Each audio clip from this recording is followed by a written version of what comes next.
Welcome to episode 5 of Underexposure, a podcast for creatives by creatives, hosted by Ian Harrington.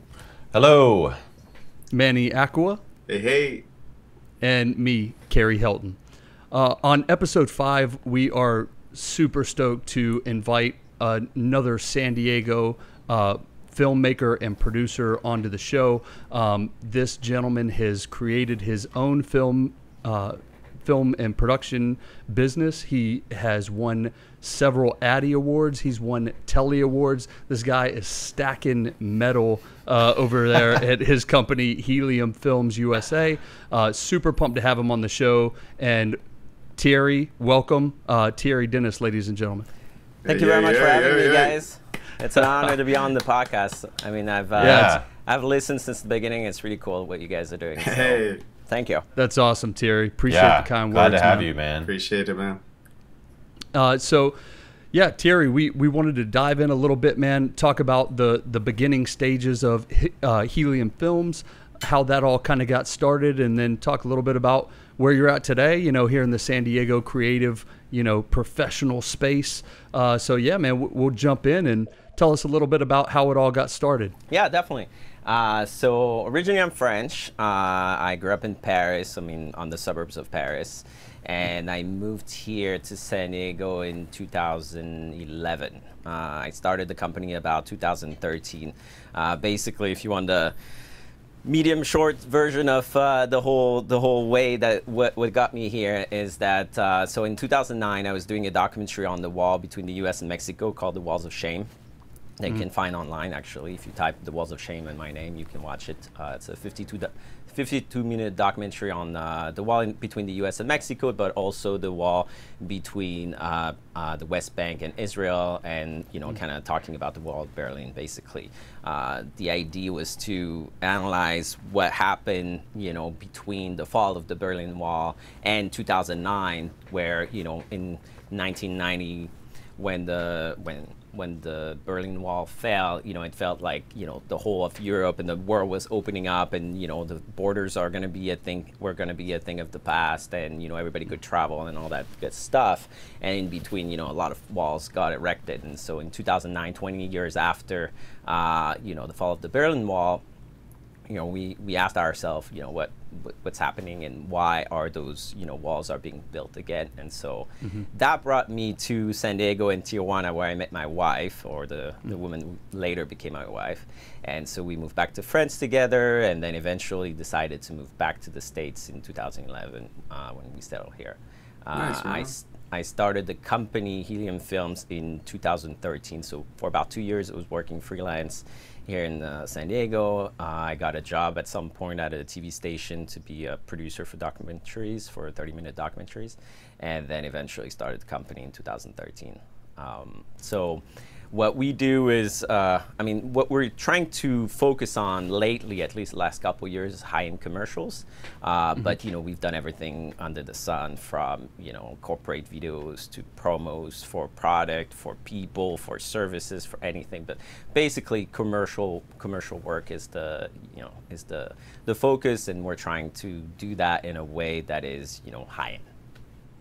Yeah. So, go ahead, Ian. Oh yeah, I was just gonna say, the examples that I always see of your work, like the William Painter stuff, and those ads are great, and I think it is like a exceptional example of like work that can be done within San Diego with large brands that are in San Diego. Like, there are certainly opportunities here, and your company is one of the few that's taking advantage of it. So it's really cool to see that.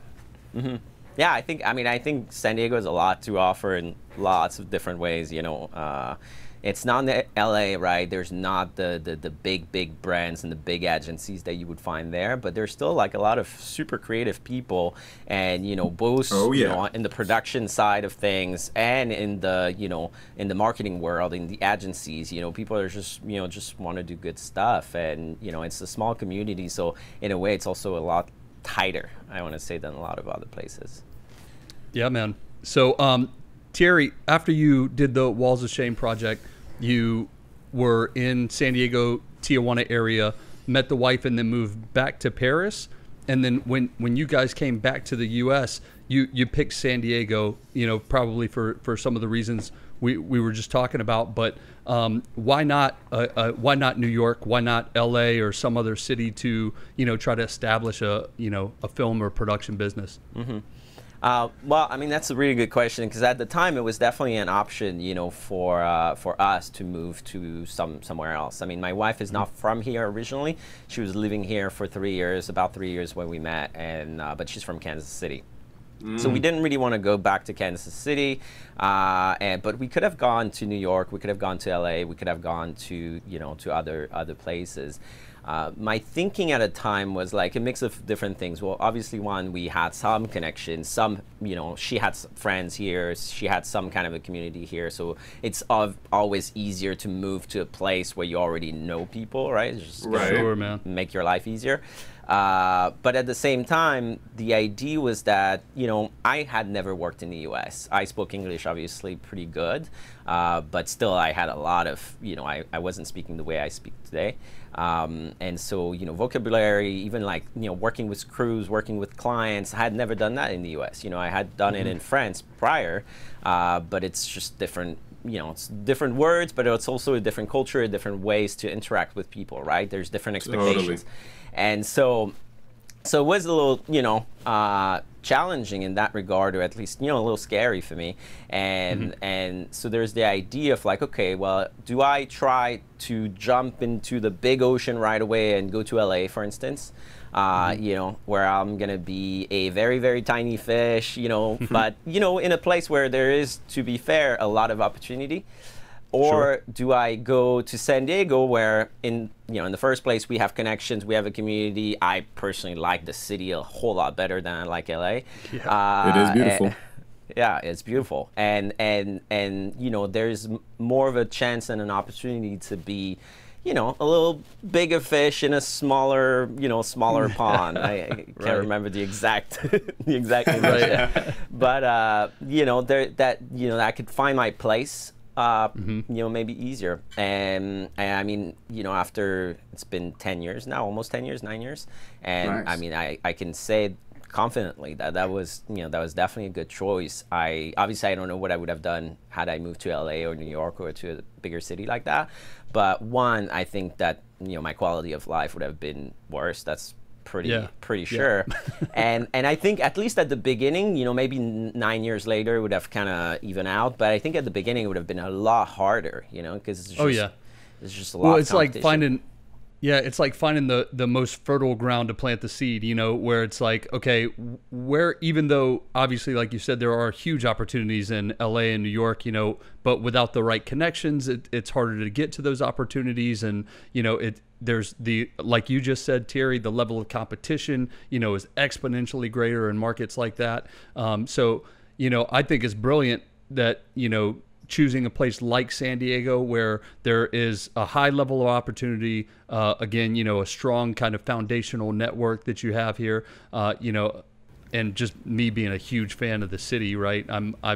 I think that was an awesome choice, and I think San Diego's better off for having you here, man. Definitely, man. Yeah, for sure. Yeah, there's definitely advantages of not going to those larger cities. I think we talked about this. Let alone the traffic. Yeah, let alone the traffic and quality of life. But also, like we're saying too, having those being able to connect with people directly, like in a city that you're close to and maybe already have like some personal relationships, like that's a smart business move as well, if you want to climb that ladder a little bit faster and not necessarily be at the bottom of the rung, but you're not down there as long. At least that's always my experience too with San Diego in comparison. You get to meet, like, we obviously all met pretty quickly and are able to like excel at our own field. So I feel that in comparison to like larger cities or New York or LA, like probably would have set me back maybe like another 3 years even from being in the position I'm at, and the monetary gain as well. So Definitely. I think Definitely it depends. I think it depends what you're, trying to achieve, obviously. But there is some things that that are only in LA or in New York, for instance. Like if your goal is really to work on feature films only, for instance, there's none of that in San Diego. So and in a lot of smaller city, right? Or they come from outside. So that's probably not a good idea to move to a smaller city.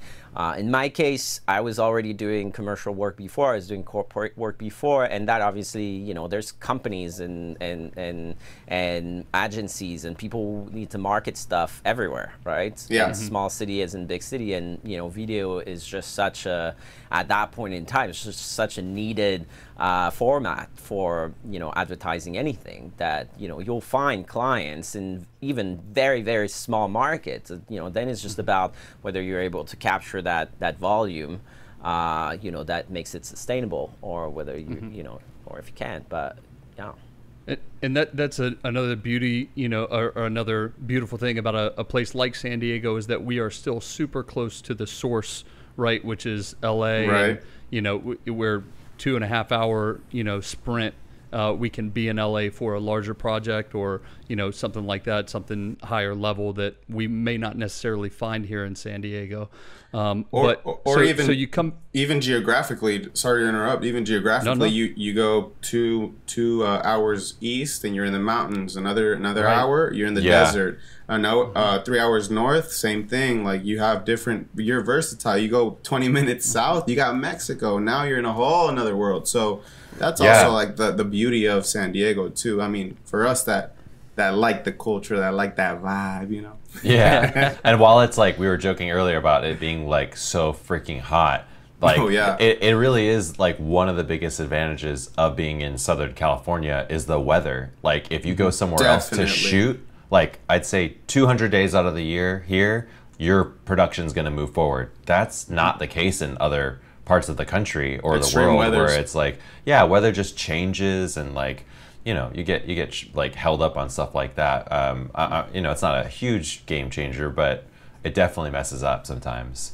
So Thierry, so you come to San Diego, find fertile ground here. You start Helium Films. What were some of the biggest challenges for you early on, kind of getting Helium up off the ground? No pun intended, I think, on that. But getting the company rolling. What were some of the biggest challenges up front? Well, I mean, it was the a continuation, I guess, of the challenge that I had moving here. Is just by then I had been in town for like 2 years or something, so I had built up a network, but not that dramatically. And a company needs clients, right? And so I had done a bunch of different things. I was starting at the time to get a pretty decent network of people to work with, and crews and talents and that kind of stuff. But clients was, a little bit more difficult because, you gotta go out there and find them, and maybe they're not your friends.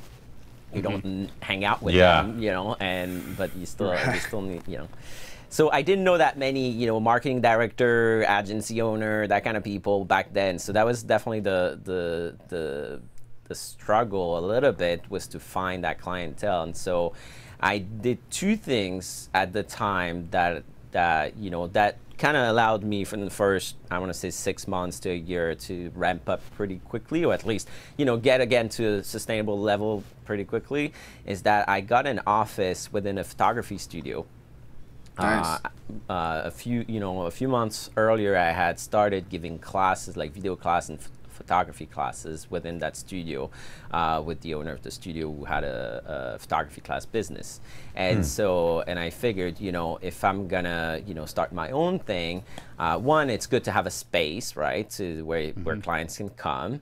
It's better if it's a studio because I can shoot some stuff. And then third, it's great to be next to a photography business because, we're not in competition, but we're definitely in the same field. So, we can help each other, and so quickly, I referred some business to him, he referred some business to me. So that, that got me started in some ways. And then the other thing that I did at the time is that, when you start a new company, you don't have necessarily things to show for, especially if before that you were working freelance, you know, even as a director or producer, you know, you've worked for other companies, and it's kind of tricky to, you can't really just take the stuff that you've done for somebody else and say, oh, this is our company, you know, exactly stuff, right? So when I was in France, I worked with a guy there for a long time who had started Helium Films France 6 years earlier. And so I was about to start my company here, and I was like, you know what, having some you know, foundation that are broader than just me, Thierry, you know, just starting this thing would be good. And so I reached out to him and I said, hey, you know, do you mind if I set up the, you know, the US branch of your company, and we, you know, have a partnership? I mean, we had worked together for, you know, 6-7 years before. We're still good friends to this day. We still work together to this day. And so, you know, we created 2 different entities because the legality of having like one thing was complicated. So as of today, there's, you know, Helium Films USA and there's Helium Films France. We don't do stuff, you know, cross-border, cross-Atlantic that often, you know. It turns out that our clients on both sides of the Atlantic are fairly different. It's rare that there is a, you know, a good mix. But we have, I mean, we did a corporate video a few years ago that took us to Brazil and Vietnam and the US, and like we did like a whole world tour together. Nice. And we still try to do stuff together. In any case, it's a, you know, it's a great, you know, there's still synergy, and we help each other, you know, in different ways. But the main point, that the reason why I was telling that story is that at the time that also allowed me to have credibility quickly. When I first started the company, is to be able to go see clients and say, hey, you know, I'm an established company, even though, you know, that branch just started like a month ago. I'm established, you know, I have a portfolio already. I have a reel. Turns out, I mean, the stuff that I put in the American reel were stuff that I had produced back in France anyway. So it was mine in lots of ways because I had produced it, but it was owned by, you know, Helium Film France. So yeah, it just gave me a lot of credibility very quickly, and so that allowed to ramp up. So the, you know, those 2 things, like the office and the, you know, and the name and the portfolio, were the, you know, kind of the things I did when I first started that made it a little easier. I think that's huge, man. That's huge. Yeah. That's huge. Why? Because it comes to show that you had the mentality to put a step forward and say, you know what, I'm going to invest in my project and my craft and my career, and also that building that network, that relationship, and thriving from it to bring it into the United States and then benefit from. Like it just comes to show that confidence was there from the get-go. And what my takeaway, what I'm saying is that you have to believe in yourself. You know, you have to put that effort and that in time investment and everything like that to set that forward and to get you started. Then everything else will start coming like a ripple effect. You know what I mean? Yeah. I also think the mutual beneficial like that idea helps a lot, of like, syncing up with those your counterparts in France as well as a photographer here. That's a perspective I haven't heard before, and I think that's really cool. More of a business global perspective, you know? Of just being like, or even if it was local, and like if we're talking about San Diego or wherever you're from, like as a individual, you know, coming up, you need to have that mindset. Like exactly, you need to not latch on to another person, but like reach out to people and say like, I'm doing this, how can you help me? We're both in the same field, there's no competition here. But that is a great method of like, I'm just starting, like what can I do to like ramp up this, because you don't want to be taking long to get to like a basic point. Like you need to be making money to like get out the door, become a legitimate business. Exactly. Yeah, you know, that's the business part of it. That's really cool. And as far as working with those big corporate clients, that is a much easier way to actually get your foot in the door when you say, hey, we have production as well in France, you know, in different countries, etc. And where do you need to work? You know, we got you. Yeah. Yeah, it was definitely, it was interesting because it was definitely, I could very much, these days I don't really mention it that much. I mean, it's on the website if you look it up, but back then I was definitely using it as like a selling point, right? Saying like, especially I was like, you know, I'm 34 now, so it's like 24, so it's like a little young, not 24, it's 28. It's a little young, you know. I was addressing, you know, marketing directors in their early 40s, and so, you know, it was, you know, there's definitely that you know, that trust, right? Of course. To build, and so that was I was playing it up quite a bit, even with clients where there was no reason, because they were local to San Diego, say, you know, didn't have anything, but it did give that initial trust. I mean, I think, you know, as like a general thing, or I guess general advice, I think, you know, building that trust, you know, that relationship with obviously your crew and your partners and your colleagues, but very much with your client, is like it's like fundamental to any, you know, any business in general, and very much in production, where, you know, you don't have a set product to show. You know, I can't, if you come to see me and you're like, oh, I want to, you know, advertise my whatever service or product, I can't just pull out, you know, a pair of sunglasses like William Penn can and be like, hey, just hold it. Is it cool? Do you like it? Yes. Okay, buy it. It's not like that. It's like, you got to trust me that I'm going to be able to understand your product. I'm going to understand your company, your ecosystem, your you know, your sales, your strategy, whatever it is, that I'm going to understand that and be able to translate it into a, you know, a powerful, engaging, you know, production. And that, you know, I mean, it's all trust. Yeah, and the relationship with the client, especially, is, you know, something we've dived deep into on previous episodes. But I think every episode it comes up that we are in the relationship business, you know, as creatives, as creatives generally, and, you know, as video production and photography guys more specifically, we are constantly building these relationships with our clients.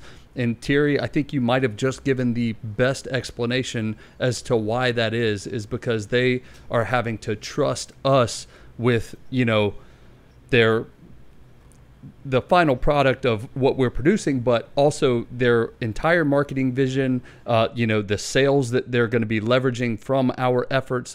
All of these things at the end of the day kind of rest in our hands for the creative work that we're going to produce for these guys. So again, you know, it is always about continuing to deepen that relationship with the client, you know, make sure that they trust you, and for a good reason, you know, because you're going to do great work for them and you're going to help them achieve their objectives. And, you know, you're going to manage that dollar visually too. Absolutely, man. But you're going to be the solution to that problem, which is what we're trying to do at the end of the day. But one other thing I wanted to touch on, Thierry, that you said before, it seems that early on you were able to identify the two largest targets, the two biggest challenges for yourself, and find the most efficient ways to get past those challenges, right? So, you know, one being the studio space, you hacked that whole process, right? By just getting into somewhere where people are already coming in for that type of, you know, work. You've got somebody you're working like literally in the same building with that you can refer, you know, clients to each other and stuff like that. So you hack that like super efficiently. And then the credibility side, right, which is, you know, okay, I don't have a ton of, you know, stuff from the area or from, you know, America that I can use to get business. So, you know, again, hacking it and reaching out to Helium Films France or hacking Paris. It and owning it.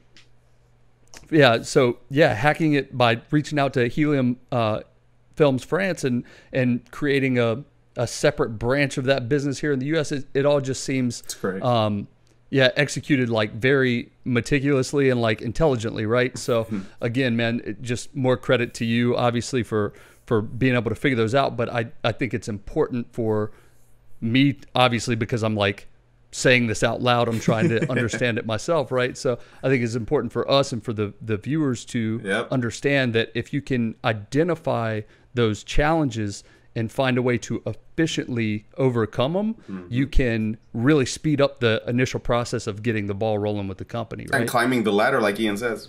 Yeah. So Thierry, did you, like, prior to forming Helium Films and working in production, did you have like any business kind of like courses that may have led you to that, or was that just like being like efficient and doing the research? Because I think that is something, I mean, I get asked a lot where people are like, wow, you're doing well in business, but you don't take any business courses. I mean, is that something that you would recommend, or again, like what was your journey to have that happen? Yeah, it's definitely not my journey, the business aspect. I mean, I started doing like video production classes when I was in high school. Then I went to, I'm trying to think the equivalent here, like it kind of very technical driven 2-year school that taught me cinematography. And then I went to college to get, like a regular college, to get a bachelor in cinema. So it with like a way more like theory and stuff like that about like, you know, the history of cinema and that kind of stuff. Then from that, I mean, as I was doing that, I was starting to work and, you know, get internships and work. I worked at a studio for a long time at the very, very, very, very bottom of the ladder, where I was like studio manager, which meant that I would get there at 6 a.m. and like do shit work all day, repaint the studio, you know, bring coffees to the production, all that stuff. And so be the first there and the last to leave at like, you know, sometimes like 1 in the morning, and you repeat that kind of stuff. And then, you know, I did that, and then I started working with Helium Film Friends, and so I shot stuff, I edited stuff, I then produced stuff and directed stuff. Mainly in France, I did mainly corporate work, so a lot of corporate clients, and you know, and then I moved to the U.S. and I told you that part of the story already. I think, you know, I mean, I learned a little bit about business, actually, probably, you know, working in a corporate environment, doing corporate films. You know, that definitely taught me a few things, you know, because obviously, you know, in this case, you're talking with the CEOs and, you know, and the CMOs and like the top executives of companies, that those were the people that we were typically interviewing, right?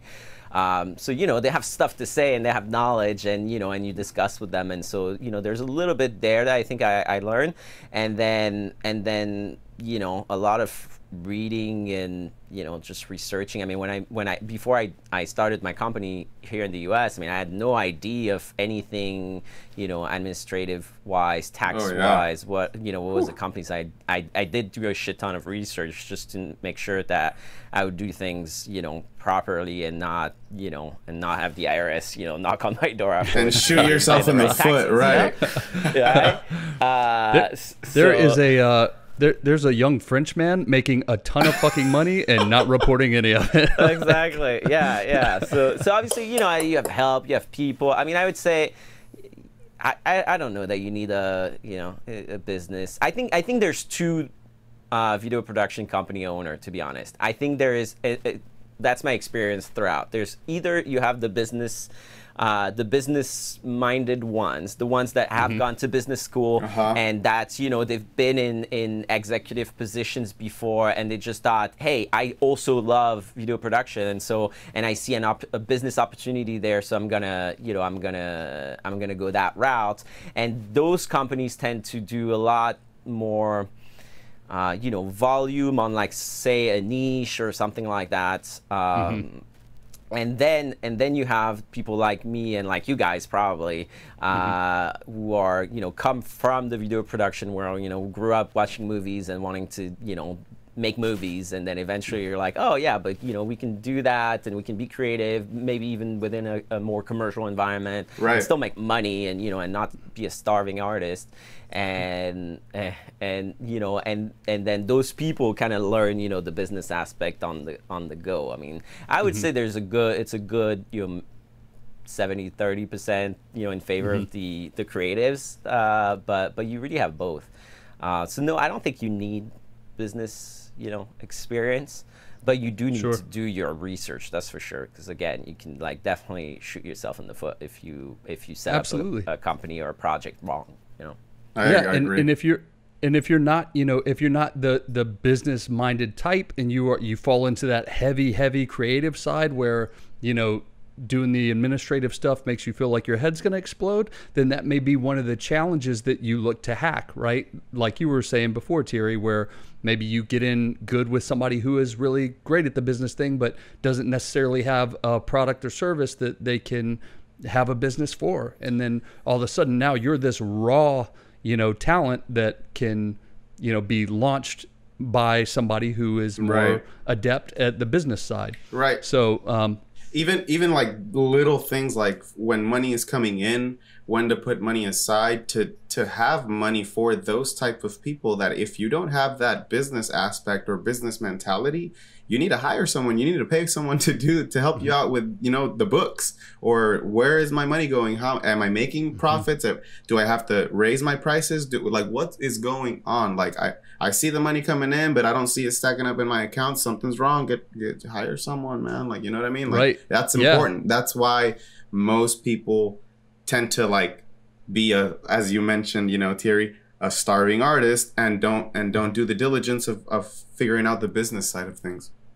Right. And if you can't do it yourself and you don't have the money to hire somebody, look at somebody to partner with. You know, again, somebody else who is also trying to cut their teeth and, make a way for themselves. It's funny how even the business-minded people and the creative people both have that, entrepreneurial drive, where they want to make something for themselves. They want to do what they love. For the creative, it happens to be the production or design or whatever it is. For the business person, they want to do that. They want to dive into the numbers. They want to do all these other things. So, Thierry, bring us into present day a little bit with Helium Films USA. What's that looking like now, as far as projects that you've got going on, maybe challenges that you face today as a growing film production company? Yeah, I mean it's going pretty well. I mean, considering the state of the world, like everybody else, the whole shutdown, and I mean the continuation of that situation is making it a little harder, right? How'd you pivot? So during the full lockdown, I was lucky that I had a couple of projects already signed on that were I had one big one that was all animation, so that doesn't matter, I can do it in distance. I had one that was supposed to shoot right before like literally 2 days before they they locked down everything, that we managed with one of my DP to do fully remotely. So I shot, it was for products for shoes. So originally we were gonna do it, like in La Jolla outside with talents and like a normal crew, right? And we couldn't do that, so I did some of it, and it's like a series of videos too. I did some of it at home with my wife and myself. I did my DP did some of it by himself with his wife at his place. Turns out it's good because his wife is an actress, but she's also a filmmaker, so they could swap roles. And it was for like women and men, so we had to swap roles. So I had to teach my wife, who's not at all a filmmaker, how to operate my Red and stuff. I mean, it was cool. It was like it was an interesting project as far as like figuring out way to like work stuff up so that to explain this to my wife. Yeah, I mean she's seen me enough, and I've explained stuff enough over the years that she get the gist. But like literally, like I was trying to do a push in, right? So I have a slider, and and she needs to push while focusing, right? Where it's like racking focus, and she tried a couple of times. Is really, I mean, it's a difficult move to do for like an yeah, that's like an advanced move. Be like, all right, for your first time, what you're gonna do is push in and rack focus. You got to do hand-eye coordination, and you can't fuck it up. Okay? It's tough. It's tough, man. So yeah. So we managed to like do. So that was one project that was interesting. I had the new William Painter commercial that actually just got released a week ago, was also supposed to be right before, like a week. I think it originally was 2 weeks before the shutdown, but it was a crappy weather at the time, and we're advertising sunglasses, so we needed sun, and so we had to push it, and eventually they shut down, and we're like, all right, well now we really have to push it, and so we, it wasn't until like a month ago that we were able to shoot it, so we had to postpone that. The beginning was kind of scary because I could see all my clients saying, all right, we're gonna take a break, we're gonna pause everything, we're not gonna do anything right now. So yeah, I mean, that was scary. Now, like, last months or so, it's been, starting back up again. I mean, we did a few stuff, definitely not as busy as it should be. But, we're managing to do, still go out and shoot, being safe, wearing masks, trying to keep our distance, sanitizing our hand every 2 minutes, and the gear and all that good stuff. So, right. Yeah. Awesome, man. Yeah, I was curious because, we try not to beat it to death because that's all anyone ever hears about right now is, wow, the coronavirus is affecting my business.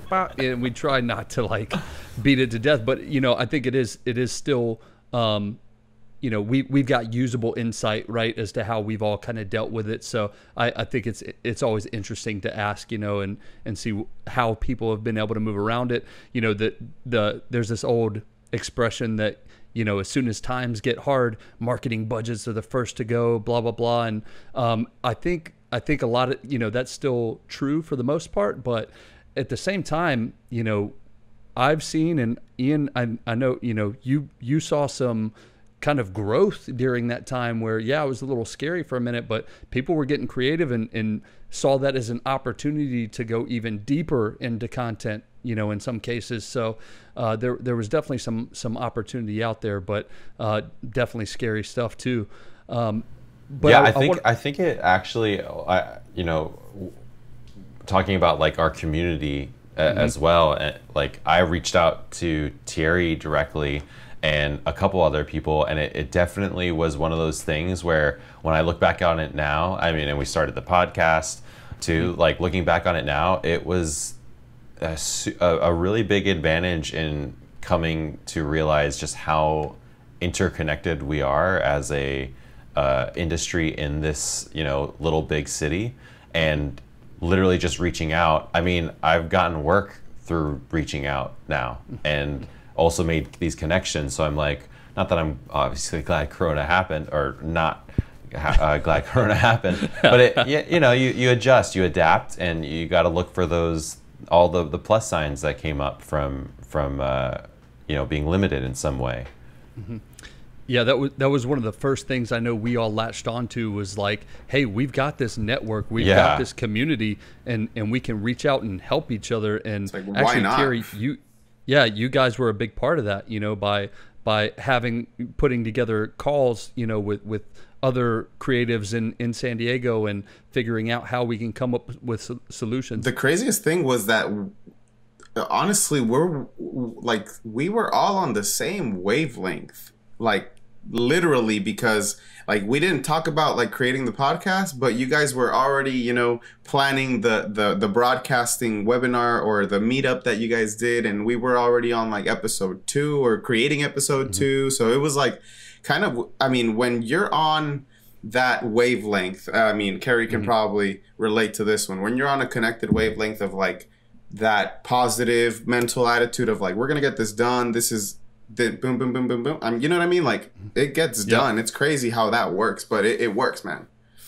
It really does. Yeah, great. And again, just one more thing unique to San Diego, or that I think is unique to San Diego, is that willingness to support. Yep.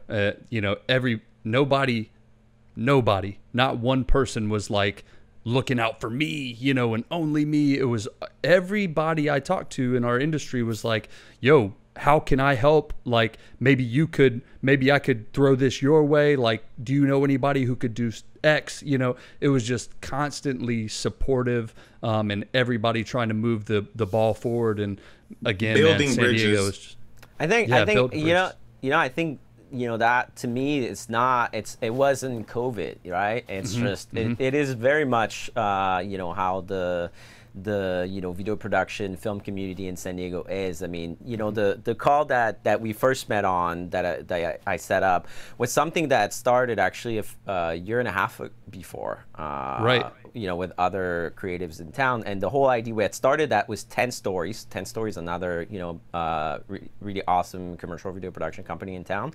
And the owner and I talked about like trying to do something together that will bring people, other production company owner and maybe some crew members, some just influential people of the world of video production around the same table, so that we could try to figure out ways to grow the community in San Diego, And that was a year and a half ago, and very much back then as today, it was always like the mentality. Anybody that I personally reached out to were always the same as what you described. They were all like, oh yeah, cool, yeah, let's do this. I mean, I know that personally. I probably know.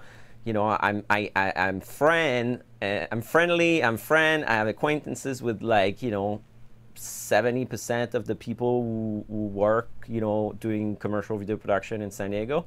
And sometimes I actually know for a fact that there's projects that we've both bid on together and that I've lost, or some other times that I've won.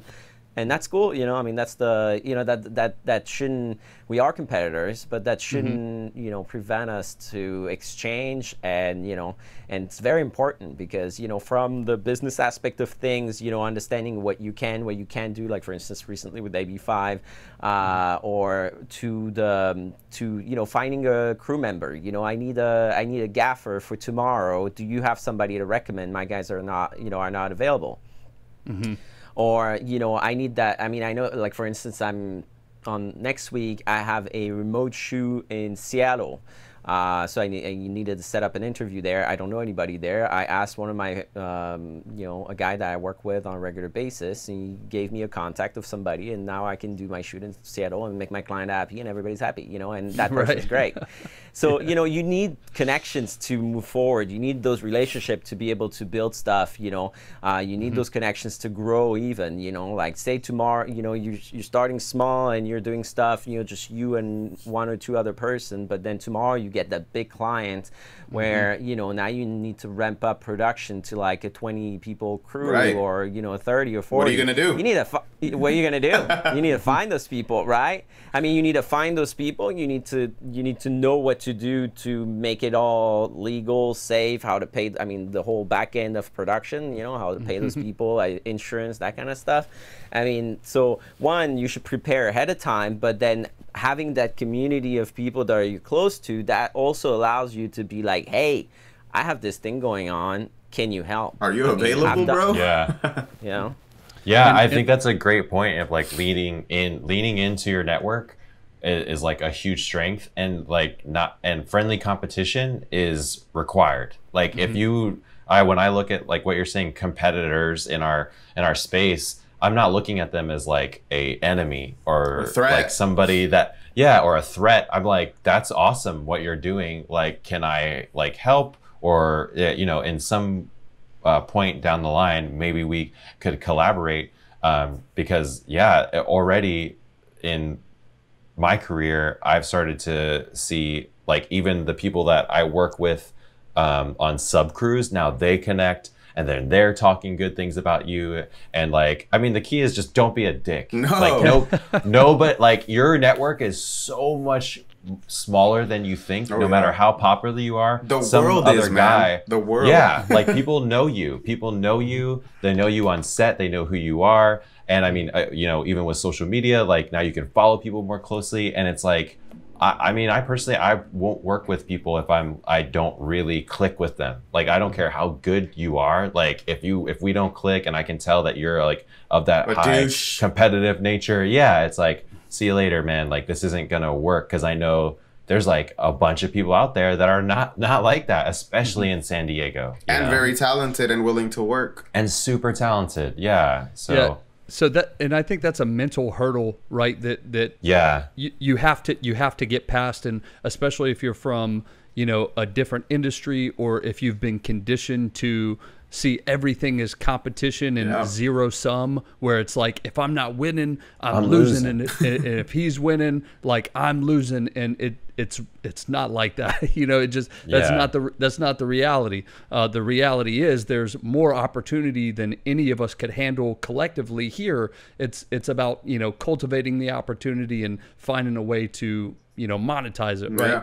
Yeah. But it's a mental hurdle we have to get past, in our own minds, to kind of open our eyes to the fact that, this community exists. If you're not tapping into it, then you're probably doing your own business and your clients a disservice, because you won't be able to provide the level of production or service that they require. So yeah, open up to that, man.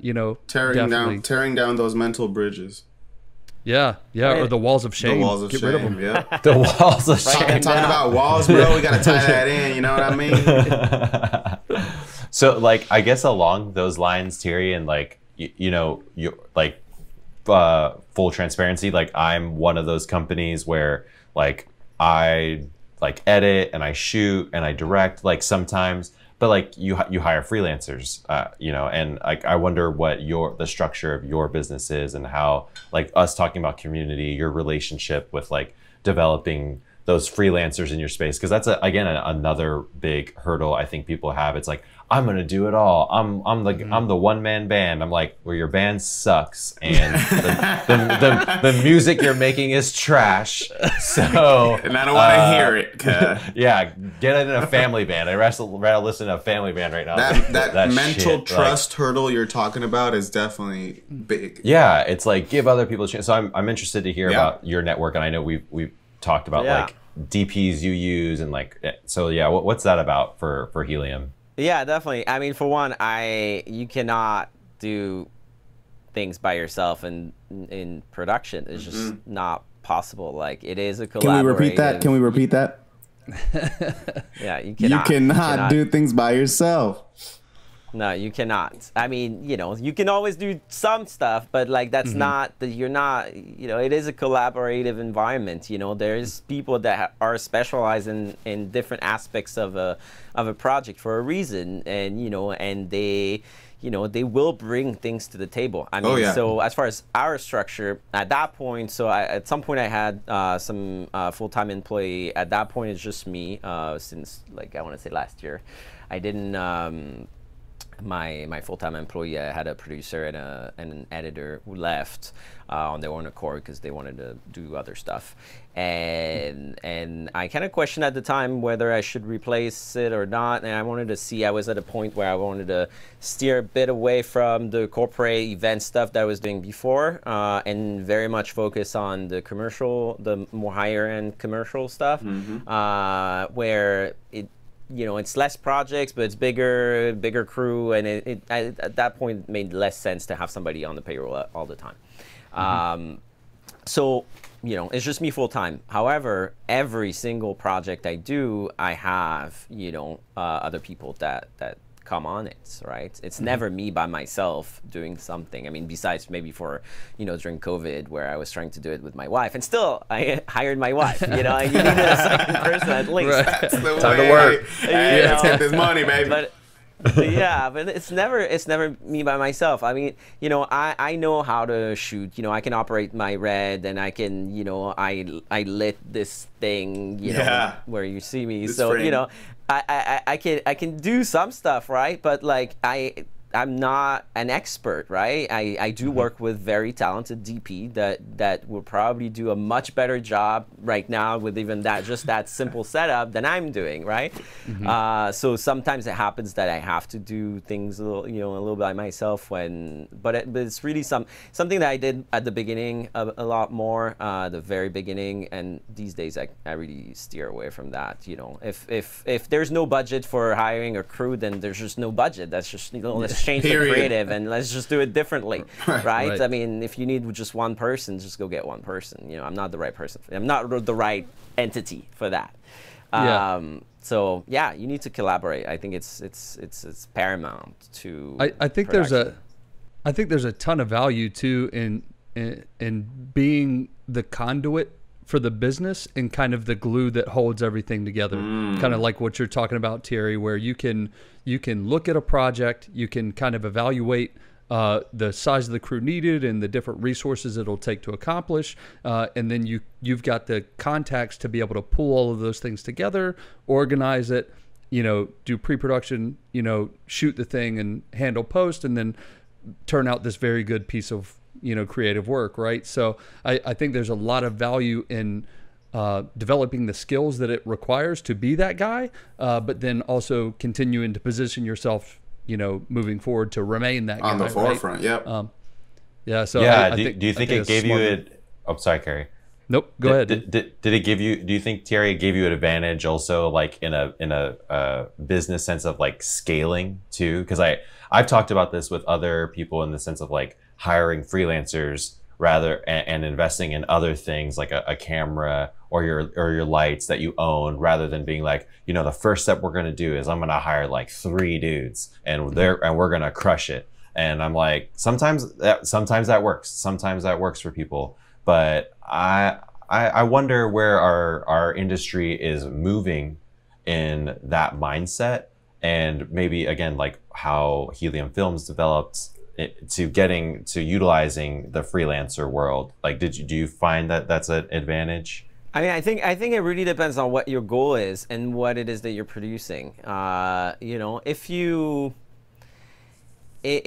want to repeat a same style, a same vibe, or even just very much a template of the same video in like a specific niche, for instance, if that's your goal and that's what your business strategy is, then I think it does make sense to have, and you have volume, and you have, you already have a customer base that will ensure volume, or you're pretty certain you can get that volume quickly. Then I think it makes a lot of sense to have, in-house people that are, just cranking that stuff out, right? And I'm saying that it doesn't mean that it needs to be always the same video, but just even a style, right? Like a vibe. Yep. So if that's what you're trying to achieve, you want to be recognized for that specific style, that specific vibe, that specific type of project, and you're putting all your efforts into doing that, then yes, it makes a lot of sense to have people, because in-house those people will, one, they're eventually going to work great together because they know each other pretty well. They can be a little faster because they have processes in place that will get, kind of streamline the whole production. So in that regard, you can save money, and in terms of day rate, right? Like what you're going to pay a full-time employee is much less than what you would pay a freelancer, right? Right. On the other hand, like a freelancer, yeah, that's more expensive, right? Each project, I mean, I know that every time I do the cost of what something is going to cost me, basically, I'm, in relationship to another company that would have, half of that staff already full time, I'm probably marging, 50% less. So yeah, I'm making less. Totally. I'm making less money because freelancers, their day rate is higher. And that's that. Which makes sense, right? You don't hire people all the time. You hire them once in a blue moon. They have a higher day rate. It makes sense. So yeah. On the other hand, if what you're doing is not a similar niche all the time, it's not the same type of product, or you're trying to reach different style, or I mean, it's great to be able to pick different people that are good for that specific project you have. And so, I mean, that's been definitely my philosophy as far as, the way I structure the company. I'm personally interested in exploring different styles and different vibes. And I have people that are, that do things better than others in that specific style, and so I'm gonna hire, if have a project like this, I'm gonna hire that person, and then some other people have their are better at other styles, right? So I think overall, the good thing with relying on freelancers that can really play people's skill sets up, really focus on that, and then get the best project out of it. But again, it costs more, and it does produce also a little bit more work, right? It's like anytime I have a project, I need to staff it. So it makes, it makes for a lot of communication back and forth of like, oh, are you free that day? Oh, the day has changed. Let's do, so it's kind of, yeah. I think that's a really good way to look at it, though, Thierry. Where if your business has a very similar process and creates a very similar product each time, where it's just kind of a rinse and repeat type deal, it may make more sense to have people on payroll where you can just continue to have that high output of a very similar looking product, than if you're a company who has a lot of different, varying types of projects where you may need a totally different look and feel for the next project than you did for the last. It may make more sense there creatively to have, these freelancers where, okay, this guy really excels in this style, so I'm going to use him for this project, as opposed to the next project where I'll probably use this other guy because he has these really, great strengths, or she, whatever. But so again, just that perspective of if you're doing a lot of the same stuff, it may be more efficient and, be better for the business to have people in place for that, as opposed to a lot of varying projects having, bringing in the right talent for those projects, right? I think if you're going to hire somebody, and that's, I had a producer and editor before, and those, like, if you want somebody on payroll and you feel like that's important for you, that's the guy. Those are the first two that I would get in any production business, because the producer or production manager is gonna deal with the whole project and the staffing and client relationship, that kind of stuff. Correct. And that you have that in any given project, right? What exactly you're doing is different, but you will need to do that, to do production management for any production. And editor, I mean, you need to edit most of your project, and that can be I feel like there's a little less. There's definitely style involved in editing, and there's definitely editors have their strength and their way of doing things. But I feel like sometimes it can be a little less visible than, say, a DP, for instance. A DP will definitely have a specific way to light things. I mean, that is somewhat recognizable. And while there is DPs that are very versatile and do a lot of different styles, often you'll kind of pick up on it. Same with sound and other other posts on other crew members on a set.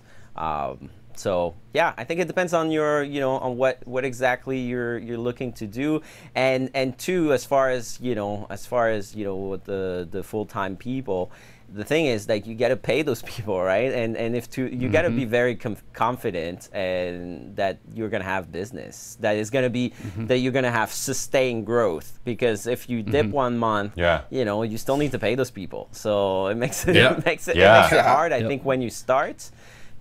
Specifically at the beginning, I would definitely not jump into getting, full-timers at the beginning. Just create. Yeah, I really like the freelance world too, in the sense of it kind of promotes that concept that we're talking about of like people with different styles. And that's something I think happens. I mean, you see it a lot where people sell like LUTs or they sell their knowledge on a style, in the sense that like, yeah, you should try to be like this. This is the method. And I think that's good. But honestly, people should just do what they think it comes naturally. Like maintain your style, because like what we're saying is if we're living in a freelance world, people will recognize that individual style if they have the eye. Like you're saying, like a DP where it's like, dude, this guy shoots fucking wacky, like it's crazy music video style. That's for sure a niche right there. And like not trying to be like, well, you need to shoot like this and like stop holding the camera so much, stop moving it so much. It's like, fuck that. Like someone's gonna hire you because of your strengths. Right. Like don't think of them as weaknesses because you're different. And I think the freelance world really supports that. I've been a huge fan of the freelance world, and I could relate to that with, especially like with product photography and stuff. Like people are looking for a specific look, it's like, not a lot of people can actually shoot product because it requires a specific lighting, specific crispness, etc. So it's like, just trust your instinct, trust your style, keep at it, and build on it. You know what I mean? Yeah. Yep. And we've talked about this a little bit before, but it's counterintuitive, right? To to stand out, to be like the only, right? You always kind of want to fit somewhere into that not necessarily mainstream, but what is accepted and mold, kind of what everybody else. Yeah, what everybody else is doing, you know. So it can be counterintuitive, but I feel personally that through my experience of sticking with my style, you start to see the advantages of differentiation, of being kind of separate from the pack a little bit, and being able to deliver on a niche thing or a more narrow, you know, market segment or whatever it is that you're after. Totally, I agree. I agree. I mean, I think it depends where you. I mean, you gotta. I agree with you, but I think you gotta be a bit careful with it too, because you know it has its benefits and its drawback, right? What you're saying is that you if you have a very specific style that is somewhat different than, you know, the mainstream, that can be great if, you know, if it becomes the trend, and that, if it's sellable. But at the same time, it's like, okay, you know, I mean, I know I've hired people, you know, looking at their reels and stuff, and I'm like, all right, you know, sometimes you find those people exactly like you described. You know, all their stuff look the same, and it may look great, right? But it looks this way. Well, that's great if I need this project, this style, but if I don't, then I'm not gonna hire you. So you know, you may and this is something else we talk about a lot, Thierry, is this growth mindset and kind of always learning, right? Always getting better, always kind of discovering a new way or building onto what's already existing for you.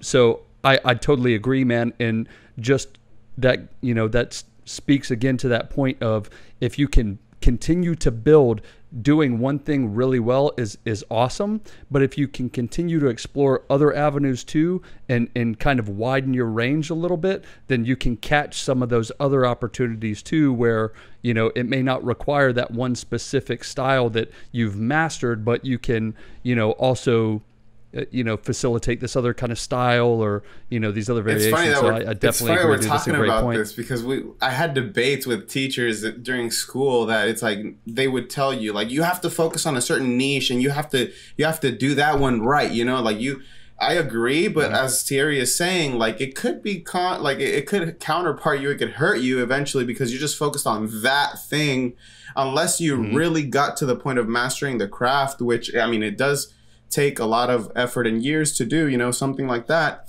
It doesn't hurt to be versatile, you know, to have other avenues of experimenting with lighting that are going to show you different ways of doing things. And eventually, if you haven't found your style too, you'll get there by experimenting that way too. So to both points, I think, like, you know, it definitely, I agree. We have to master a certain style and a certain craft, but also be open to having versatility and not being afraid of switching it up every once in a while. I think to me, like, the main point, where, you know, if you take the freelancer's perspective, and just to go back to what we said earlier, is just don't be a dick. To me, that's like what you guys said. That's more important than style. It's like, be a good person, be, you know, enjoyable to be around, be good to work with, you know. That's gonna overcome so much when it comes to even your skill set. And I think, you know, I don't know, if the people watching are starting, you know, in that world, then definitely that's the one thing to focus on. Be a people's person and be cool to be around with, and you will be hired, even if you're not the greatest at what you're doing. As long as you do want to learn and you're, you know, taking steps to grow. If you're a good person, then you're gonna have success. If you're a dick, then it's just won't work. Good luck. You know, like, people are not gonna hire you. You can't be a dick in this industry. It's not. Of course not. To add on your point, like, even if you're not working in the industry actively, but it is a goal that you want, you know, you take that take that knowledge, take that words of advice from Thierry, and please execute it in whatever field it is. If you work at Walmart, if you're working at McDonald's, if you're working at Chick-fil-A, wherever it is, like, be a good person, and it will reflect back. And the sooner that you even think about it, you'll be in those shoes of striving as an industry leader, etc. You know? Yeah, definitely. People want to work with people they like. Yeah. At the end of the day, people want to work with people that they like and that make them feel good about what they're doing. Amen. Exactly. Like if you can be that guy, you're going to be okay. And I mean, in our industry, I think I think it definitely applies to Walmart. Manny, I agree with you. It applies to everybody. You shouldn't be a dick. But like in our industry, think about it this way. You know, like nobody reads a resume, or you know, people are hired because they're referred by somebody else. Like, oh, he could work. Oh, he's good. That's pretty much it. A little bit on Reels. Like, yes, you can reach out. You know, I've hired very seldom. Some people that reached out of the blue, sent me their stuff, looked it up, it was cool, we met. But still, in the meantime, we met, and if they were not somebody that I had a good vibe with, I didn't hire them. So it took, you know, it took their work, but very much took their personality. And you know, everybody that I hire, you know, that I don't know and that didn't reach out, it's because they were referred. You know, there's no like, you know, I mean, there's tons of directories and stuff out there, but nobody uses them. Like that's nobody not, uses you know, those. that's not how you hire it's so somebody. funny that and I think the technical aspect of the world that we're in, a lot of people that may be starting think like, well, I'm usually going to be to myself behind a camera or using equipment. It's like that's not true. Honestly, a lot of set time is downtime. Like you are like focused when the camera's rolling, when we're going, but outside of that, it's a lot of chit chat. It's a lot of chit chat, people shooting the shit, being like, oh, cool, what do you do? Oh, awesome, nice. And you're right, like if you can't be, I mean, even to like somebody that everybody has different personalities, but you kind of have to be a little outgoing.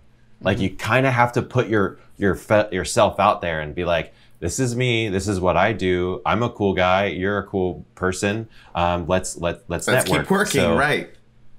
Yeah, being nice, being outgoing, being helpful on set. I think you're right. Providing solutions. Will beat being a technically savvy person. Yeah. Ian, have you?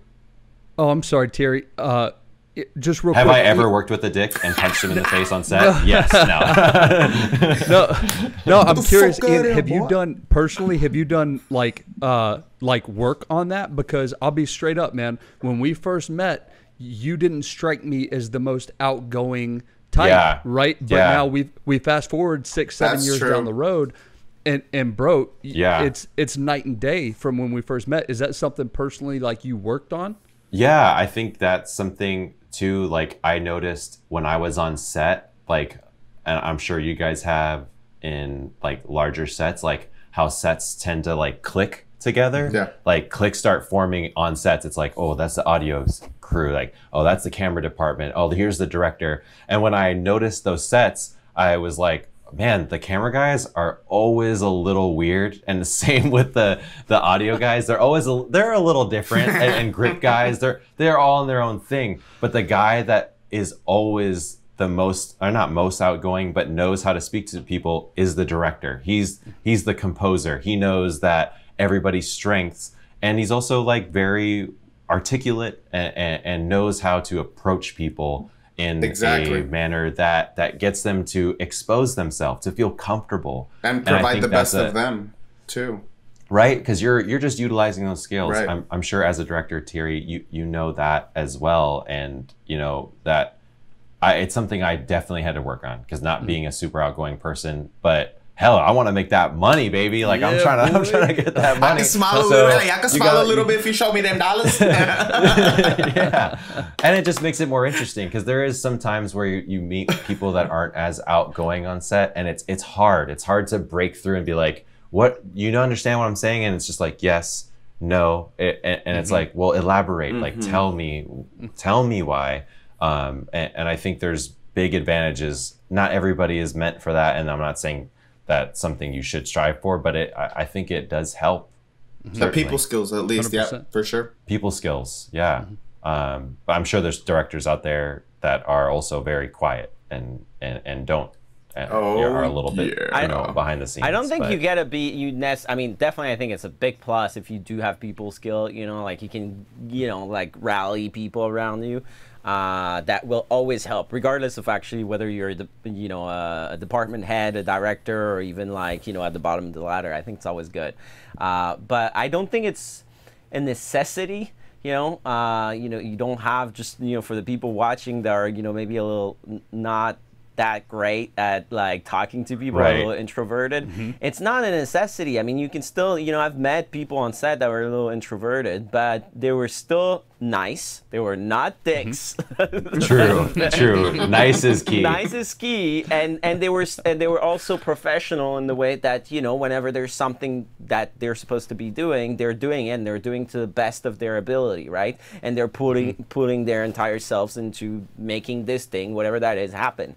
Right? If you can do those things, not be a dick, be somewhat nice, and like, be, giving your all to whatever it is you're doing, then you're gonna. I think that's enough to succeed, and then hopefully, throughout the years you'll get more comfortable because there's always a bunch of people that you don't know necessarily from the get go. So you're kind of forced to an extent to like talk to people, right, and to be come out of your shell a bit if that's the way you are originally. So I think you will get there eventually, but it's not like a necessity to make it. It's just but it is important. Right. It will make it easier if you're already like that, right? Right. Totally. Right. Yeah. I think it definitely, again, not required, but if you can develop those skills a little bit, I think it greases the tracks for you and makes it just run that much smoother.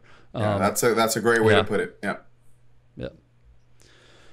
Cool, man. So Thierry, what's next? What's next for Helium, man? Where are your sights set? I mean, doing more, just growing in the commercial world, right? Like I said, I started off, I did a lot of corporate stuff back in France. Even when I started the company here, that was a big focus, just because that's what I could show for, right? I had those stuff, like, look at my reel, there's a lot of corporate stuff. I know how to do this. I knew how to, like, speak the language of the executives, to tell their story in a manner that's compelling that works for their company. But that's definitely something that I'm trying to, move away from. Although I still have some clients, that historically are like that. So I'm going forward much more on products, B2B products, services, and just higher end commercial, bigger project. I personally love being on big sets, where there is, there's 30, 40 people, and I like managing those crews. I like working with those people. I like being able to really focus as a director and as a producer on, like, getting that one shot really nice, that where everything clicks together. I love doing that stuff, right? Being able to really work on the detail of a shot and even a story. I mean, if you take commercial, what's great with that format, that very short format, is that you're telling us, a full story, sometimes, pretty deep, within a very, very short amount of time. And every half a second count, right? Every half second may be a shot, and that shot needs to be perfect, because even the background, guy that you barely see will still subconsciously, inform the audience on what they're seeing and what's going on and what that story is about, right? So that level of details and that type of project is personally what I find awesome to work on, and so that's definitely the type of stuff that I'm developing, and I'm trying to move forward on. Yeah, I think that's we actually talked about a similar thing on a previous episode where the time constraint actually, I was waiting to say that. How much that increases the challenge, and how deeper, how much deeper you have to go to convey that piece of the story. Like you were saying, Thierry, the guy way off in the background, or appliances or things that are in the shot that are subconsciously moving people towards a conclusion about what the character's doing or where they're at in the story. You have to go so deep when you've got that limited amount of time to tell the story, and I can definitely relate, man. That's where you really get to dig in, And how little details. The client sometimes understands that. Where I feel I've had a couple where we started off like being having to create a 1-minute ad, and then they're like, well, we just wanted to be 30 seconds, so that should be easier. I'm like, no, you just made it twice as hard. Actually, like less time equals harder or a shorter time frame to get an idea across. So if any clients are watching this, like, know that is so much harder, and it is so annoying when you say that shit, because it's like, it's not easier. It's a lot harder, or it's just less time to get the message across. Yeah, right. Especially if it's something elaborate. Yeah, it's not a matter of time, right? Like, it's a matter of content. Yeah. What is it that you're trying to convey? What is it that you're trying to showcase? You know, the message that, you know, between 30 seconds or 3 minutes, you could, you know, it depends on the pace. There's a world of difference. Yeah, but So it doesn't. It's not a matter of length. I agree. I mean, I've had clients, you know, tell me the same thing. Yep. Not necessarily easier, but like, you know, oh yeah, it should be a little cheaper. Like to me, it doesn't make any difference. Like, okay, whatever showing. It's basically on one hand, I'm gonna have I mean, if we add like, you know, 5 scenes, that's one thing. But if it's the same scenes, you know, within a 30-second and a minute long, we still need to set up the same way. It's just my shots are going to be a little longer. The pace may be different, you know, and that kind of stuff. But I think a great example of that I kind of relates to everyone is social media apps. You guys remember Vine and how how crazy detailed storytelling got in 5 seconds? Yeah, man. Like, I mean, just awesome Vine videos. Look at TikTok now, man. Yeah, well, from like a creative and messaging standpoint, I would watch some of those videos and just be like, damn, like 5 seconds. They had 5 seconds to work with, and you know, had a hilarious little sketch in the 5 seconds, or, you know, some sort of like suspenseful thing in 5 seconds. It was just wild for me to see that creatively, you know, and TikTok's got a lot of the same, a lot of the same thing. Manny, I know you've been on that. Oh my gosh, man. There's some productions that are now like on a 60-second TikTok. You know, they run a soap opera in 60 seconds that's competing with the Mexican La Rosa de Guadalupe, you know, like Guadalupe. It's ridiculous how in 60 seconds someone can take that creativity and like compete against Televisa or like a bit, you know, it's like, damn, it's all about the message and how you put it across and regulate it. And even now, these short form, you know, pieces of entertainment like Quibi and I was gonna say, like, it's kind of a strange time that like these short form, I mean, they're really short, and I don't know how I feel about them yet, because I don't know, I'm one of those people that like, it'll take time to catch, maybe. Yeah, but like Roger Deakins was like interviewing, I can't remember who it was like some other larger director, and he's like, yeah, I just watched like Thin Red Line on my phone on the way here, and Roger Deakins was like, are you fucking serious? You watched it on your phone? Do you know how insulting that is to me? And it's like this weird new thing where it's like, how much information can you get in such a short time? Is that good? Is it bad? I don't know. I go back and forth with that a lot. Well, that's the judgment thing again, Ian. You know, where it's like, it's like trying to remove the judgment from it and see what the application is, right? And it may not necessarily be good or bad. It's just entertainment. Different. It's different. Yeah. It's different. How does it serve the consumer, right? How can we leverage it? You know, those are the questions that come to mind for me anyway. Do I like to consume 8-minute pieces of, you know, entertainment content? Not necessarily. No, you know, you know, but you know, it's. What do you think, Thierry? I see a thinking face on it. What do you think about what do you think about the short form? Have you seen that stuff? I haven't seen that too much of that. No, to be honest, I don't really have I have some. I don't know. I can talk about the commercial aspect of things, of the short, you know, that, but like, no, I haven't seen really those stuff. I watch, it's like, still kind of emerging. It is hard to stay up on these trends. I mean, obviously, I know Vine, right? And I agree. I mean, I think the point is just like, you know, you can. I mean, you can tell a story in. Here's how I would relate. You can tell a story within half a second in one shot, like a whole story.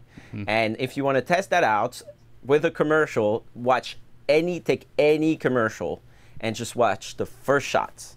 That's it. You know, just pause on the first shots and say, and you know, write down what you can say about the product, the location, the characters, and I can assure you that you can write a full paragraph on what's going on, what the product, maybe not what the product is in the first shot, depends on the, you know, the approach, but at least the characters and the house, and like you can give them a whole lot of background story from that first shot, because, you know, because they just have 30 seconds, again, they've had to, like, you know, pick the right casting, right? It's the right person that has a specific look, that is dressed in a very specific way to convey a very specific type of person, right? Demographic or whatever.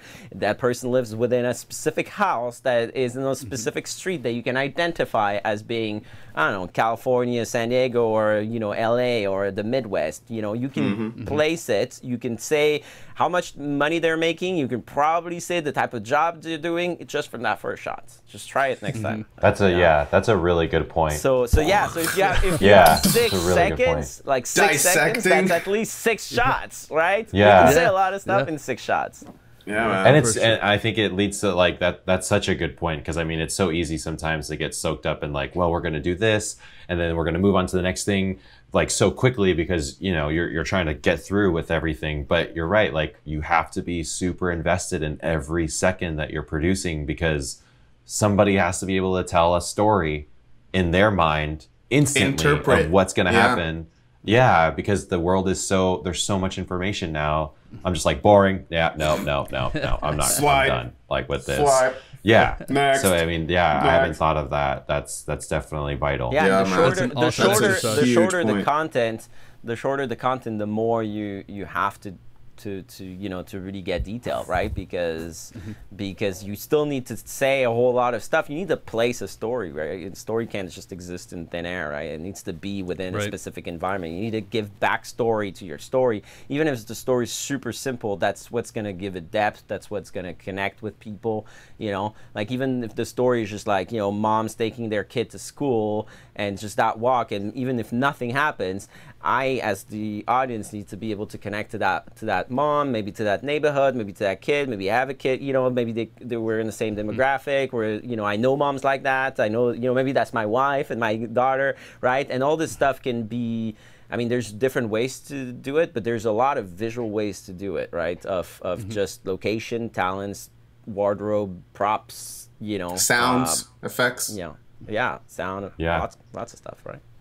So yeah, you know, we just, as creatives, I feel like it's on us to continue to, like, adjust to these new formats and mediums as they continue to arise. You know, again, trying not, or at least I try not to judge them too hard up front, because, you know, again, we've all done that, and we've all seen those things emerge and then take over and then age up, and everybody's on them, and then if you you're crying. Yeah, and if you do judge hard up front and decide, I'm not going to do that, then you're having to play catch up once these things become accepted and used by everybody, right? So trying to limit that judgment up front and maybe think of how you can appropriate it to help your business, or you know, whatever is probably not a bad look. But yeah, you know, outside of that, we've had just a ton of great information, you know, on this one. What are some of the biggest things that we've kind of pulled from this, do you think? I feel like I really liked the concept of thinking of, like, sort of somebody starting off and you know, looking back, had I gone the route that Thierry was talking about, like that partnership, and also like getting a reel, because I remember my first reel, it was trash. It was so bad when you look back on it. But if you have the ability to supplement that reel through a larger company or whatever advantage, like looking for advantages when you're first starting to collaborate to climb that ladder a little bit faster, like look for those, because you're cutting years off of your time as becoming a production agency or studio or whatever, and making money. Like, I mean, this is a creative aspect, but like, we got to make money. And we have to all do that to climb a little bit faster. So I thought that was really very valuable. Again, something I wish I had done myself even. what I think very big takeaway, and I'm glad that we like really hit it with a hammer on top of the head, is like the not being a dick, you know, the being friendly, being a genuine person, providing a service. Like, you're getting paid to be on set, you know, bring it. You got it, bring it. All right, just being a positive person. I really love that we touch base on that, because we do tend to be like missing out, you know, being egotistical or whatever. Sometimes those influences can harm your brain or whatever. So just a good refresher. I really like that we touch base on that, and that it provides that that stepping stool to get to a director's position, to get to a big name photographer, whatever you want to be in your career. You know, it starts by doing that. Yeah, I think, you know, identifying those challenges like you were talking about, Ian, and then, you know, finding an efficient way to get past them. I think that's huge. And then the other thing I really liked is that depth versus width, right? So getting really good in your style, but also keeping the balance with the width too, and making sure you're able to, you know, accommodate other projects and things like that, and just keep that business rolling in. You don't, like Thierry was saying, it's great to be really deep in your style, but if you get so singular that's the only thing you do, it's going to cost you business. You will watch opportunity pass you by. So I think that's a great thing to keep in mind. And Thierry, you know, if you were talking to someone, you know, if someone was sitting across the table from you and they were just kind of getting the wheels turning, you know, with their creative business, they've got some clients coming in the door, they're really trying to make it the only thing that they're doing, what would you say to somebody? I mean, I'm gonna hammer the "don't be a dick" thing a little bit more, because I think it applies. You know, Manny mentioned the you know, on set, and we talked a bunch about, you know, doing that on set. But, you know, as a business owner, that's key as well, right? And again, specifically in our industry, where you're not gonna judge the service that we provide by just looking at one specific thing that you can buy, like a pair of sunglasses, a pair of shoes, where you like, oh, okay, you know, this fits, I like it, it looks nice, I don't care necessarily about the, you know, the owners of the business or how they operate. It's just, this product is just cool for me, right? But because in production, it doesn't exist, the product doesn't exist yet, right? It's all prototypes. So you have to, again, trust that this company, this team, this crew, this director, this producer, whoever is like in front of you as the client, you know, is going to do a good job, and they're going to be able to provide something that is, you know, in line with your vision, with your strategy, everything. And so it's all about trust, and trust starts by not being a dick, right? And by being nice, right? That's how you establish, you know, you can establish a relationship. And so, I mean, my one advice is like, yeah, establish those relationships, be nice, try to like collaborate with people, just be a good person to be around with, and people will want to work with you, and it's going to help you in so many ways. It's going to help you with your crew, it's going to help you with your clients, it's going to make it so that people come back, and it's also will dramatically help even when you mess up, because you know, you'll get a lot more leeway to That's mess where we up. learn more from. If you're cool, right? If people like you, they're gonna be like, all right, you know, they're gonna accept the mess up. It's like, all right, well, this, you know, and you know how to apologize for it too. It'll be, you know, you'll be able to overcome it. If you're not like that, even, you know, even if you're the greatest, but the greatest, you know, maybe you'll get hired because you're the greatest, but the one time where you mess up and you just have an off day, then, you know, you can be sure that you're gonna get a full wall in your face, right? So yeah, just work on your relationships, you know, and work on your community, and work on the, you know, and work on yourself to, you know, be again, a good person to be around with. Yeah, for sure, man. And being, you know, being genuine too, like you're talking about, Thierry, where, you know, if they know, if you have that relationship and they know that you are there to do work and you are doing your best, and something happens that, you know, maybe just a little bit outside of your control or whatever, but maybe you're still responsible for, and it kind of goes to shit, that relationship is going to be the barrier between repeat business and you never talking to those people again. I couldn't agree more, man. It's such a crucial thing for business in general, but for production specifically, because there are so many variables that at the end of the day we are responsible for, but that we may not be in control of that second, that could slip and, again, kind of turn the project upside down. But couldn't agree more, man. And Thierry, where can the listeners find you and Helium Films USA? So heliumfilms.us is the website of the company. You can find, there's a Instagram page, Helium Films USA, at Helium Films USA. There's a Facebook page at Helium Films USA, which these days is pretty much the Instagram being copied there. My personal Instagram handle is at Thierry San Diego. And can you spell that for the folks? So at and Thierry and San Diego, all attached. Thierry San Diego. At Thierry San Diego. Awesome, man. Thierry. That's Thierry. Yes, Thierry San Diego. And yeah, I mean, if anybody wants to, reach out, feel free. You can find our contact information on the site. You can reach out on Instagram, whatever.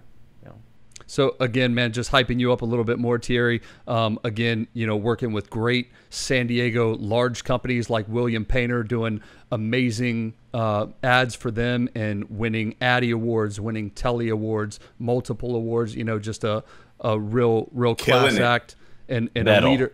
Yeah, and a leader in our San Diego industry, man. So, thank you again for that. And you can find Underexposure on Instagram and Facebook at Underexposure Podcast, and YouTube at Underexposure Podcast. We're streaming on Apple Podcasts, Spotify, Anchor, anywhere podcasts are available. You can find the Underexposure Podcast. What I did want to say is that we did give a lot of examples that reflect like client and that type of relationship, that if you're just tuning in right now, you can, hit up any of those platforms that Kerry just mentioned and go backtrack, to episode 1, 2, or 3. I think 3 was the one that we talked about clients, but just go in there. There's a bunch of knowledge. We're about to build an encyclopedia. We're about to sell it online. I don't know what we're going to do with this, but just go back in there and books. Bang books. Just hop on. You need it. Yeah, definitely check out those other episodes. We go deep into yes, sir. The Rona clients. We hopped on with Rob Knopf last episode, and man, having Thierry on this episode has just been fantastic. An honor, man. Are we going to name this episode "Don't Be a Dick"? Please, we should. I was going to ask you that. That would be rad. Please, I would love to name this episode. I like the couple times I was like, "This would be a fire title." It goes like this. It goes like this. You'll be baptized. Done, man. So you heard it first. This episode is officially named "Don't Be a Dick" with Thierry. So baptized. So thank you everybody for listening and for watching. If you're on YouTube, we look forward to seeing you next time. And for episode 5 of Underexposure, I'm Kerry Helton. Ian Harrington. See you later. Manny Aqua. Peace. Thanks for listening, and we'll see you next time. Thank you, guys.